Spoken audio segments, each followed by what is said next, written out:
Hey guys, Grant here for dropshipdownunder.com.au. Today I'm going to be talking about the 2 must-have pages on your dropshipping store. Let's dive in.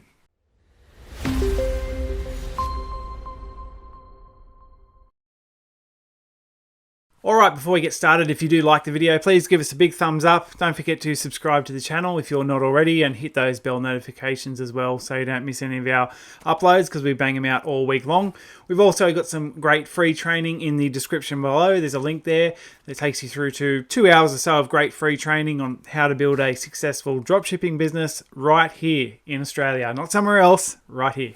All right, let's just jump straight in. So the first 2 pages that I always recommend that people put on their site is a contact page. Might sound very basic and simple, but you'd be surprised about how many people don't even do that.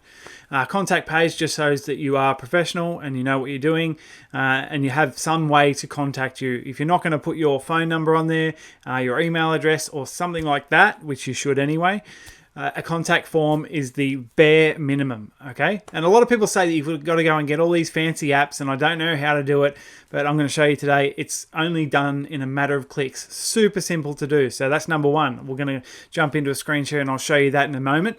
Number 2 is a blog, okay? You get as many blog posts as you possibly can on your site, within reason, obviously. You don't want to spend all of your time just doing blog posts, but you want to get a lot of blog posts, a lot of information on your site in your particular niche. And there's many different ways about how to find good content for putting blog posts on your website. You don't necessarily need to write them all yourself.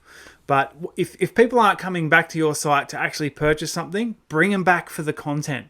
Okay, not every single person that comes through as a customer is going to end up being a repeat customer every single week or every month. That might not be that kind of product. But if you can keep them coming back for the content, then it's more than likely when they do come back and when they want to purchase something in that niche, they're going to come back to you because they're already going back and forth to your site anyway. All right, let's dive into the screen share, and I'm going to show you how to set up both of those real quick. Okay, so from the back end of your store, we're in there now, on the back end of our demo store. So first things first, let's just go and do the most simple thing first, which is obviously doing that contact page. And like I said, a lot of people use apps and all those sorts of things, but we don't really need it. You just click on pages, and I believe I've probably got one here already, but we'll add another one just to show you how. So click add, and just put in contact us. As you can see, I'm slow at typing. All right, so you've got your page title in there. That's probably the hardest thing you've got to do when it comes to this contact page. So we simply come down to template suffix. It's on page here at the moment, and it's simply a matter of changing it down to contact and then pressing save. Done. That's how easy it is to add a contact page. So maybe we can view the page. You can see what that looks like. It adds in the sort of standard contact form you'd be used to seeing on basically any website. All right, so to add a new blog or blog posts, we simply come back to the back end here and click on online store again and navigate down to blog posts. And here is where we can control where all the blog posts go and under what blog they are, because by default, you've got here the one blog that comes up by default, like I said, for Shopify. So that'll just be news. That's the news blog that they put in there by default. And you can add blog posts here in the back end to that if you like. You can also add a new blog. So for instance, just say you wanted to add some information and blog posts about products that are coming in the future, and you want to keep everyone up to date about that. So you'd maybe have products as a blog, and then you'd have your news as a separate one. You can do that, and I will show you how. So you can go into manage blogs, and as I said before, you've got news here already done. And if we add a blog, we just come into the title here and put in products. Oh, my keyboard works. And on here we can start to do some of the editing of what you can and can't do with it. So here it says comments are disabled. You can have comments allowed pending moderation. This is usually what I put on.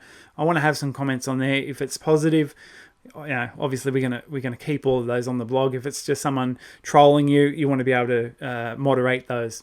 So that's how I sort of leave it normally. Press save. All right, okay. And you can create a blog post directly from here, but I'm going to head back out, and you can see now there's 2 blogs. So if we go to add, we've got the 2 blogs there. So back out again. If we want to add a blog post, you click on the blog post button here, and you start typing in your title and all the rest of it. As you go down, tags, but down here you can see on the right hand side, down here in the very bottom corner, if I click on news, then I can start to choose which blog it's actually going to go to, because I now have those 2 different blogs there.